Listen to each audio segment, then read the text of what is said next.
Thank you for Patreon now for donating to the Patreon. Hey guys, it's Vadiazo, back with Card 5 Vanguard deck profile. So if you guys enjoyed, don't like, subscribe, and sorry. This time we are covering set 12, Brandt Gate, Orfist Masques. Ah, yes, the thing that I think we were all waiting for since, when was it released, or like the knowledge of it? Was it released before set 11 started, or was it released after set 11 started? I don't remember. Point is, we've been waiting for this for a long time, and, what can I say about Orfist Masques? I think I have a slightly different, or like the last time I checked opinions on Orfist, I had a different opinion than the rest of the people I saw. I don't know how many of them have changed their opinion or if we align in some way, shape, or form, but I at least know at the time my opinion was differing. So let's go ahead and get this started, shall we? And see what we got with this deck that I need to inform you now was not the tryhard build. As per usual, there's a tryhard build and there's a non-tryhard build. I just choose not to show the tryhard build because I don't really like the tryhard build that much. But yeah, I know what I'm doing is stupid. Do I care? No. Anyways, going to get this started. First, we have our starter in Cardinal Fang Flavy. Grade 0 boost, 5k show, 6k base. Auto road point, win second draw card. Standard shot, it's just a free draw if you win second. None of the round line really requires Flavy. You can use any starter you want, but I mean, might as well go for the full theme of Cardinals. Yeah, that's not a bad idea. So just going with Flavy. So also, because it's one of the few cards we have, you know, that big Legion art with, quote unquote, that for some reason Bushy stopped doing. I really do wonder why they stopped doing it. That was a really cool concept, and they just stopped it after what? I think it was Kyrie, because Bav technically didn't have it, so yeah, I don't know what happened there. Anyways, move on to our triggers. First, we have the Over Trigger and Star Dragon Deed of Infinitude Elbow Breath. One copy, grade 0 boost, 50k shield, 5k power. Over Trigger, you may have one Over Trigger in your deck. When revealed as a trigger, move that card, draw a card, choose one of your units, it gets +1 for the turn. And if you revealed it during your draft check, activate a suggestion effect, which you can double the power and critical of all former units until end of turn on your board, increase to double in power critical when activated. So, say, for example, you pull this in your first drive check, everything on your board, unless their crit has been subtracted in some way, shape, or form, has at least double crit, and probably has powers somewhere at least in the bare 30s without any of their boosts applied to them. The thing that's about this is that we all have probably faced this at some point, and we have all probably have PTSD from it if you have played against Gravidia, because, yeah, doubling this is already, well, one of them is already a problem. Doubling it makes it worse. So being able to pull this whenever you want and pretty much swing the game's offensive power 100% in your favor is great. The only time this is horrible to pull offensively is if you just don't have rear guards in the front row. Hell, I remember there was a game that I played where I was like, it would be dumb to rush because it also involved me calling a PG, but I was like, I don't know why, I'm getting the feeling I should just rush this turn. So I rushed the deck. I was like somewhere around set 2 with Orfist, and I rushed with the deck, and the first drive check I pull is Elbow Breath, and I'm sitting there like, how did I know that this was going to be a good idea? And then I proceed to put my opponent to 5 damage. Granted, they didn't die that turn, but they died the next turn because I, you know, forced out enough offensive power beforehand just to kill them with Orfist on the next turn. But either way, though, Elder Breath, very powerful over. You can run Vaughn up for multi-attack, but when it comes to multi-attack or God knows how much with at least something in the 2 million the second you pull it, yeah, Elder Breath kind of wins the competition. Then we have our normal triggers. We run 3 fronts in Cardinal, Draco, and Pyro. Grade 0 boost, 15k shield, 4k power, continues guard. So if your opponent's Vanguard's a grade 3 or grade 5k shield. 20k shield, nice to have. This deck semi has a guard problem. Not really a guard problem, more on the lines of things don't show up at certain times when you would like them to, so take that as you will. But the front trigger aspect, you know, it's just nice to have extra 10k to front row, because he doesn't like that. So 3 up there. Then we have 4 regular draws in Cardinal Fang Fulgris. Do I know I should be running Omelette Connector, the 5k draw that, you know, gets extra shield? Yes. Do I run it anyways? Sorry, do I not run it because I don't care? Also, yes. So, grade 0 boost, 5k shield, 5k base, you know, it's nice to have. Weirdly enough, this deck used to have 3 draws. Never drew any of them. The second I up it up by 1, somehow every single game I'm seeing every single draw. I don't understand how that works. It just does. But, you know, being able to increase the hand is really nice, especially because this deck, you know, wants to be able to rush kind of as fast as possible and wants to be able to acquire all of its resources as quickly as possible. So being able to draw a little bit more is nice to have. So 4 of draws. Then we have 4 crits in Cardinal Draco Barbarozoid. Grade 0 boost, 50k shield, 5k power. Okay, this deck doesn't have a soul problem. Like, the only way it has a soul problem is if, like, you brick hard and the only orders you're drawing somehow are the Soul Blast orders. But considering Rutus literally lets you search your deck for the Counter Blast order, there's no real reason you should have soul problems unless, again, you actively brick and you're only seeing the Soul Blast orders and then you see nothing else that allows you to play them for free. But the chance of that happening are 1 in a million, so take that as you will. For Barbarozoid, just nice to have for crit pressure. Then we have 4 heals in Cardinal Prima Nabalium. Grade 0 boost, 50k shield, 5k power. I don't like the effect heals too much. The 2 situation, in my opinion, between 10k shields and 25k shields, I'd rather have the consistent 15k shield over the fluctuating guard. But I mean, take that as you will. Use whatever heals you want, but I do prefer Nabalium. And then we have our normal units. First, we run 2 copies of Cardinal Principal Kagula. Grade 1 boost, 5k shield, 8k base. Auto, when she's placed on rearguard circle, if your world is Dark Knight, you may solo charge 1. If it's Abyssal Dark Knight instead, you may solo charge 2. So, a question that my friend recently raised, and we figured out the answer to this, is that it's not if you're in Abyssal Dark Knight, you solo charge 3. You solo charge 2 if you are in Abyssal Dark Knight, and if you were in Dark Knight instead, it's solo charge 1. So you only get it based off of what world you're in. But, being able to be almost a guaranteed solo charge is nice, especially because if you are going to run into, the soul problem again involving you brick heavily, then, this kind of fixes it. Like, the one soul charge fixes it alone. If that's not enough, then the second soul charge will definitely fix it. So being able to soul charge 1 or 2 is pretty nice, and then act rearguard if your world is Abyssal Dark Knight. By soul blasting 1 and retiring her, you can call Shadow Token rearguard. Cool, she replaces herself. She only costs 1 soul, and her ability pretty much makes her... one ability makes the other one free. And then not to mention that, because you're getting a Shadow Token, possibly get benefits off of your orders, like Overcoming an Eternity. So all around, she's pretty nice to have. I would put her at more copies if the deck wasn't so space heavy, but 2 of Kaguya. Really helpful in terms of just soul charging, can get Orfist out of deck, which you really want to have happen, and then she can also just retire herself and get tokens. She can also get the mass in the drop, so there's that. So 2 of Cardinal Principal Kaguya. Then we have 3 copies of a card that was so close to being good, and they just had to not do it, and that is Cardinal Principal Opart. Grade 1 boost, 5k shield, 8k base. Auto when it's placed on rearguard circle. If you have a Vanguard Orfist and it's Cardinal, it doesn't matter if it's Regis, OG, or even Masques. Counter Boss 1, search your deck for 1 World Order, discard it, and shuffle your deck. Man, if they just said search your deck for 1 order, this thing would have been so powerful. Just imagine you're on regular Regis and you have the mask in hand, but you don't... Sorry, you have Masques in hand, but you don't have the mask in hand. You can just use Opart to yeet the mask into the drop zone. So close to being so good, but searching a world order isn't the worst, though considering we have other world searchers, I don't know, I feel like Opart's kind of redundant in my opinion in that regard, but I mean, she gets a world order into drop, so if you're not seeing the other searchers, you can at least use this one. And then auto, when it's retired from rearguard circle, if your Vanguard is Cardinal, Moors, Orfist, Masques, you may call a Shadow Army token to rearguard. Cool, when she's retired, whether it's during main phase, battle phase, regardless of whose turn it is, as long as you're on Orfist, Masques, you get a free Shadow Army token. My only problem with this is essentially a worse version of Navorio for me, because again, the search, for me personally, I can consistently see orders off of the other effects, like Kaguya or whatever, or not Kaguya, the, Brunder, or this weird snake thing, but this ability that's specifically restricted to you being on Orfist Masques, yeah, Navorio kind of, I don't know, makes this thing kind of redundant to me, which is why I still run Navorio on this deck. Don't get me wrong, she's good, it's just that I see no absolute reason to run her, and the only reason she's here is because I thought of one very funny combo I could do with this deck, so I keep her around for that one reason alone. So, 3 of Opart. Don't get me wrong, she's a nice grade 1, it's just for me personally, she's the equivalent to redundant and an active waste of space. Then we have 4 PGs and Violate Dragon. Grade 1 boost of 0 sources, K base. Continues Sentinel. If you may have to force on the deck, I'll just put on guard circle, choose one of you, it cannot be hit on the battle. And if your hand is 2 or more cards, 2 cards, discard it. Standard PG, nothing too special about it. Basically, that means if this and only one of the cards you place on guard circle, you don't have discard, which is great, because that means you can be as aggressive as you want in the early game. And if you pull Kaguya early, you kind of want to be aggressive in the early game. And then when your opponent counterattacks you from that, you can just throw down a PG, nullify the attack without having to discard something. You're good when they swing at you with a big number. All around very nice, and it does help out in the late game too, because, if you somehow survive long enough to where both sides have gone an active rush and you are out of all the grade 3s that probably have conjugated your hand and or orders, then you can throw down the PG without screwing yourself over. So 4 Violet Dragon. Very nice to have. Worst case scenario, you're probably going to draw orders a lot, and that means you have to discard fodder because A, they can't guard, and B, you can fetch them out from drop. So take that as you will. Then we have our last grade 1, the grade 1 in the ride deck, 1 of in the ride deck, none in the main deck, sadly, and that's Carnonoid Rutus. I remember when, I don't know why it's this deck specifically that I always remember this with, but I remember back in set 1 when I ran the ride lines in the main deck, and people would ask me about it, even though in the same video I would actively say why I am doing this. I just always loved it so much. It was like, people don't pay attention. But anyways, skill of Rutus, auto when placed on Vanguard Circle, search your deck for 1 world order, reveal it, put it to your hand, and shuffle your deck. Cool, can search any world order, doesn't matter if it's grade 2, 3 health, they give us a grade 1 one, eventually. We can search the grade 1, and then continues rearguard during the battle, this unit attack or boost it. If your world is Dark Knight or Abyssal Dark Knight, gets plus 2k power. You don't run it in the main deck because it's only a 10k booster when we have Token Maker, worst Token Maker, but also can search orders for decent fair cost. All around Rutus is nice for the ride skill. Sadly, its rearguard skill sucks, but I mean, as it is what it is. So 1 of Rutus in the ride deck, very nice to have. Also, he is one of my favorite cards ever, just in terms of art. So there's that. Even if we got a better ride line, I probably might just... It would be very hard for me to get rid of Rutus unless they made it worth my while, honestly.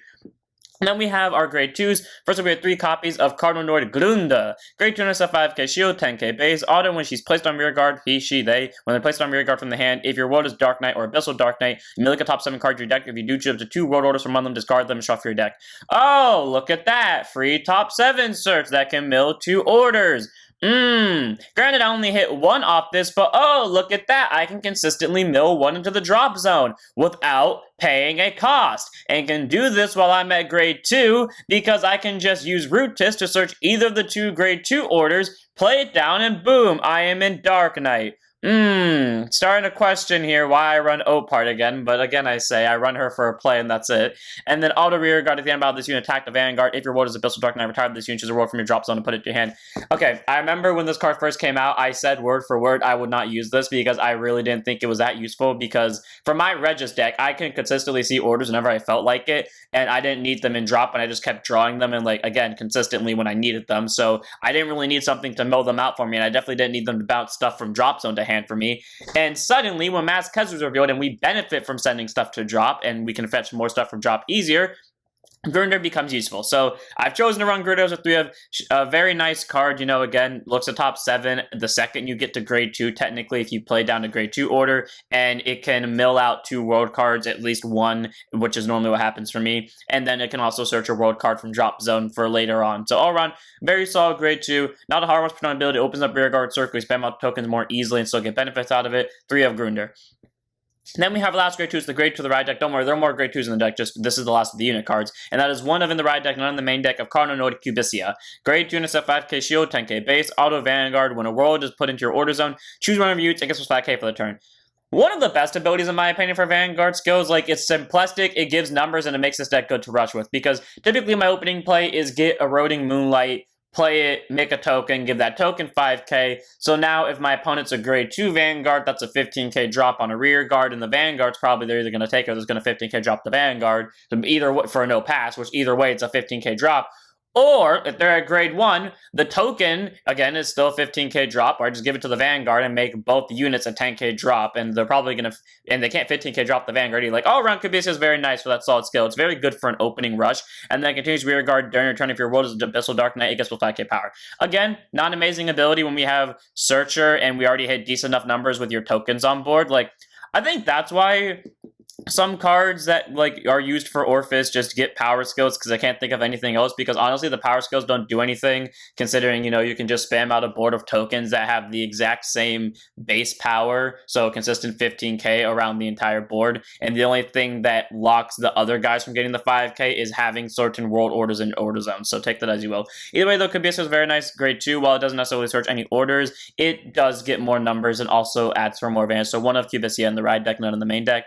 Then move on to our grade 3s. Run 3 copies of Cardinal Draco Nuvoria.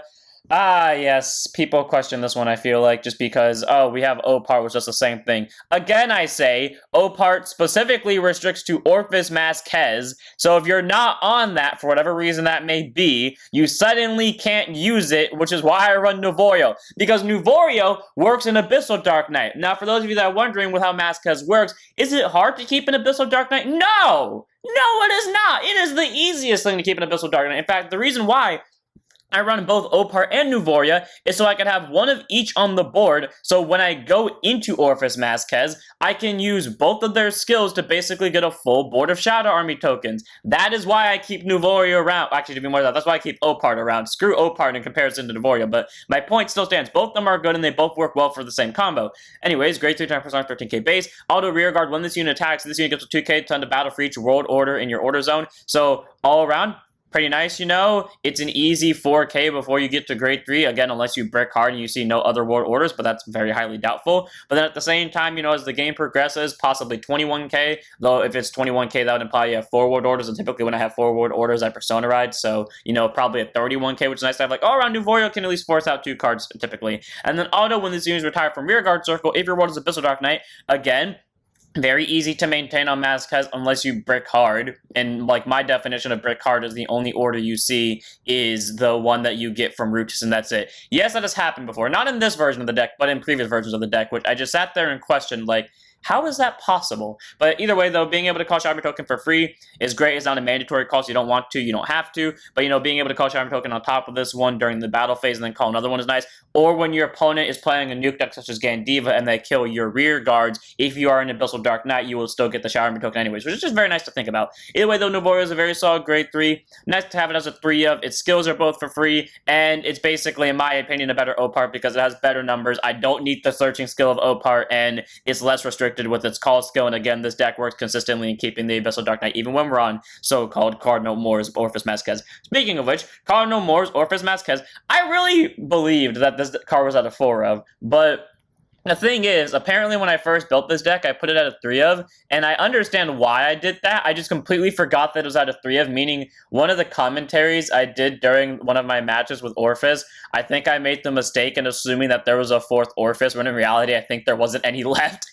Anyways, grade 3, 200% right, 13k base. Continues, it can only be written from a grade 3 with Orfist's card name, so you know it can be OG, it can be Regis, it can be etc. And then it has Act Vanguard once per turn. By removing a card with Orfist and its different card name from this unit from your hand, drops on her soul, and that is why Kagula is so useful. I remember there was a game, I literally begged Kagula to soul charge an Orfist, and the first soul charge wasn't Orfist, second soul charge was, and I was so happy because I then blasted out that Orfist, killed this, created a token, and then removed that Orfist from the game to, you know, get the benefit. Anyways, choose a reward order from your drops and put it to order zone. Cool. You know, you get to put your order into the order zone for free, you get more benefits out of it, you can consistently set up your Dark Knight and Abyssal Dark Knight more. Was not telling about it. And then its final skill is Auto Vanguard. When this unit attacks into anything, now, counterblasting one and putting any number of your rolled cards from your order zone into the drop zone, call up the same number of Shadow tokens and the number of rolled cards put into your drop zone for this cost to rear guards with circles on them, with units on them. And then if you call 2 or more cards, this unit gets 1 drive into end of battle. So here's the thing. I think people, I don't know if anyone else runs Nuvoria. I just know my friends don't run Nuvoria with their deck.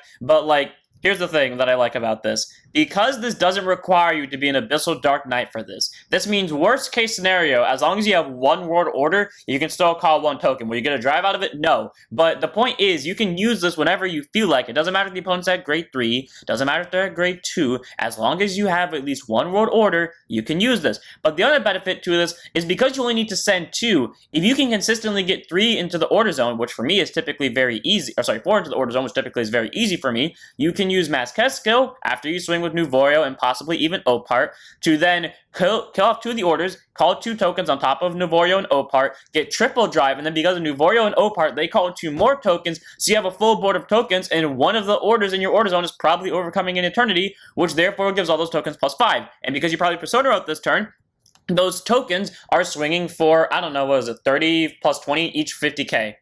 So 2 rear guards are swinging in for 50k, and you have triple drive on the Vanguard. Without any other benefits, assuming you had 1 over it coming in eternity in the order zone, which typically there's 2. Works really well. Has very simplistic costs. The only problem I would say about this is the fact it costs a counterblast, but there's no other downsides to this card. Like, it's just very good. Easy 3 of, I see it consistently enough. Granted, I thought there was a 4th one at one time. That was more my fault for not remembering there was only 3 of them instead of 4. So, good card. I draw it enough. It does its job well. There's not much more I can say about it. Then we have my preferred Orfist that I choose to run. So 2 of in the main deck, 1 of in the ride deck of Cardinal Dominius, Orfist Regis. So I like how it's kind of opposite, or at least how I see it, it's kind of opposite, where you want to run Blue Zorga, aka the OG Zorga, for the Masques deck, but for the Masques version of the deck at least. But then when it comes to Orfist, you want to run the new Orfist, again in my opinion, for the Masques instead of the old Orfist, which is something I find interesting with their rivalry. Anyways, grade 3, 10% 30k base. Auto, when it's placed on Vanguard Circle, choose up to 1 world order from your hand or drop zone, put it to your order zone. So again, you get to put into your order zone for free. And we'll get to what the orders are in a second, but being able just to not have to pay any cost for them is great. So it's a way to save CB, it's a way to save Soul Blast, just all around nice to have. And then Auto Vanguard, when this unit attacks into anything, whether it's Vanguard or Rear Guard, if your world is Abyssal Dark Knight, again, unless you brick, which is technically possible, is gonna be hard to do to not pull this off. Counterblast 1, discard a card from your hand. For every 2 world orders in your order zone, call 1 up to call up to 1 Shadow token rear guard, and this unit gets +5k power to the battle. If there are 4 world cards, it gets +10. Either way though, very solid ability. It gets at least 1 token, again, unless you brick. But being able to kill Novorio for this, sadly, you can't kill Opart because you know you won't be on Orfist Masques. You can still kill Novorio, get your tokens, get more multi-attack, and again, because you can do this while your opponent's at grade 2, you can just punish your opponent very easily. So 2 of in the main deck, 1 of in the right deck of Orfist Regis. You like to have the extra Orfist to use Masques skill more consistently, just in case you have to sit on it, but also because, worst case scenario, if you have to write this, you can still fetch orders from drop zone, still get numbers out of it, and still get multi-attack more consistently without dropping your orders into drop zone. In fact, you might be able to get more benefit out of it because the more orders you gain up in the order zone, the more tokens you're calling. So 2 of Orfist Regis in the main deck, 1 of in the right deck, just a very solid grade 3 to have. Then we move on to our orders. Run 3 copies of my personal favorite order in this entire deck, Eclipse to Moonlight. Grade 2, set order. After set orders play, put it to the order zone. Play it by counterblasting 1. Auto when put into your order zone, call a Shaman token to rearguard circle. Shaman tokens have 15k power and boost. And then continuous order zone. If your order zone has only ward cards, the following effects are active according to the number of cards in your order zone. 1 card, your ward becomes Dark Knight. 2 or more cards, your ward becomes Abyssal Dark Knight. I remember seeing this and I hated it so much, that ability, specifically because of people that are running around with Gravidia Lord, not Gravidia Lord, Gravidia World, you know, where you would play Gravidia but you would shove World orders in there. I hated it so much because the thing is, Worlds only go off if the only cards in the order zone are Worlds, so you'd be combining Meteors with it, and my god, it just bothered the shit out of me knowing that you had a card on the board the entire time that you couldn't use the effect of, and it just, like, it made me so mad. But either way, though, being a simple counterblast to call a token is great, so again, this is my standard opening to search it with Rutus and then call out Kipiasia, and then, you know, use it to get a token and add power to it, but also, you know, when late game comes around and counterblast becomes a little bit scarce, that's where both these come in to play it for free. You get more tokens, you get more numbers out of it with later order. Nice card to have, easy 3 of for me. Then we have 3 copies of Howling Moonlit Night. I love the red moon. Grade 2, set order, play, put it to your order zone, play it by Soul Blasting 1, the cheapest order in this deck and the easiest cost to afford. Auto and put it to your order zone, draw a card, and again, because all of them are on place abilities and not with the cost, that means if you play them via these effects, then you don't have to pay the cost for them, and you still get to activate the ability because it activates when they're put into the order zone. Either way, being able to draw is nice to have. If you really need the defensive options, this card's great for getting them. And, you know, worst case scenario in the late game where you have nothing better to grab with these 2, it's still a free draw. So take that as you will. Nice 3 of on both ends. Then we have 2 copies of our grade 3 order, Overcoming in Eternity. Even though it's only a 2 of, believe this or not, this card shows up every single game. Both copies get played. I don't understand it. I really don't. It doesn't make sense to me, but I guess that's just how it is. Anyways, grade 3 set orders play, put it to your order zone, play this by Soul Blasting 2. Again, a little bit of hefty of a cost, but when you get into the late game and you probably have like 5 soul, obviously you can afford to spare 4 of those 5 soul to use this, and typically you soul blast out of Regis and or Mass, so you know you can Persona Ride and or use Mass more consistently. But then, you know, continues order zone. If your order zone has only ward cards, the following effects are active according to the number of cards in your order zone. 1 card, your ward becomes Dark Knight. 2 or more cards, your ward becomes Abyssal Dark Knight. And then the other ability, which is really good, auto order zone. When your Shadow Armor token is placed, that placed unit gets plus 5k on the turn. Not a hard once per turn. It doesn't matter whether it's during the main phase, battle phase, or your opponent's turn. Again, I say nuke decks struggle against that just because you can benefit from calling your shit. But then also, swing with Novorio, you know, use Regis or this thing, call tokens on top of it, call more tokens, both of them get 5k off of one of this. If you have more than one, you get 10k. All around, Overcoming in Eternity is a very solid order. It gives numbers. Its Soul Blast cost, while it seems hefty, is perfectly timed, can be perfectly timed, and can do the deck a lot of great good off of that. It's just a very solid 2 of them, and there's not much more I can say about it. Then we have 2 copies of Mask of Hydra Gum, grade 3 normal order. Look at top 5 cards of your deck. To 1 unit card with Draco Tree or Masques incarnate from among them. Reveal, put it to your hand and shuffle your deck. You know, it's just a free search of the Masques. I don't run the Draco Tree Searcher or the Draco Tree Marker Maker because most of the times I don't seem to need that. In fact, the only deck I run it in is Leonorn and what's it called? Amina Gorizio. Okay, well, Leonorn, Amina Gorizio, and Magnolia. Magnolia is there because you actually need Draco Tree markers. It's not there for the search, I tell you that much. Leonorn, it's there specifically for the search. And as for Amina Gorizio, because you're sitting on the Masques half the time, might as well just try to get the Draco Tree markers out on the board, you know? But, like, in this deck, especially with, like, all the CB and the space, yeah, I'm not running that card. Like, Kagu... This thing, I keep butchering the name of. This one barely made it into the deck, and then as for this one, again, I say she's only here for that one combo, and that's it. So searching the top 5 for an Orfist is just a nice, solid thing I can do. And then, you know, act drop zone, shove it to soul if you have a grade 3 Vanguard without Masques and Incarnate to reveal a Masques, and then right there, reveal a card to stand. If you road, put this card to soul, a opponent's Vanguard to grade 3 to get the Persona Ride. You know, you add numbers, you add pressure. When you're swinging for 5 attacks in one turn, with one of them possibly having triple drive and the other one's having at least 50k, yeah, this order does its job well. So 2 of Mask of Hydra Gum. I draw consistently enough. There's no need for the search, or at least not for me. Then we have 5 Shadow Army tokens because you're just going to want to spam the board with these. Grade 1 boost, 15k power. They have no shield value, sadly, but when they're 15k bases, they don't need it, especially when this order gives them power and your Persona rights give them even more power. So there's not much more I can say about it. Easy 5.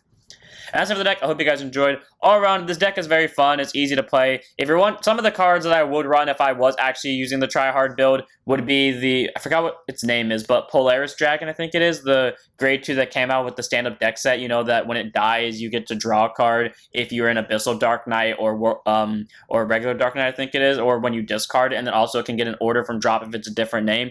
And then, what's the other card? I completely forgot what it was. It was a grade 1. I'll think of it later. Either way, though, I'm getting this one here. I hope you guys enjoyed. Don't forget to like, comment, subscribe, join us on Twitch. I'll see you all in the next one. Dr. Stand Up, your Vanguards.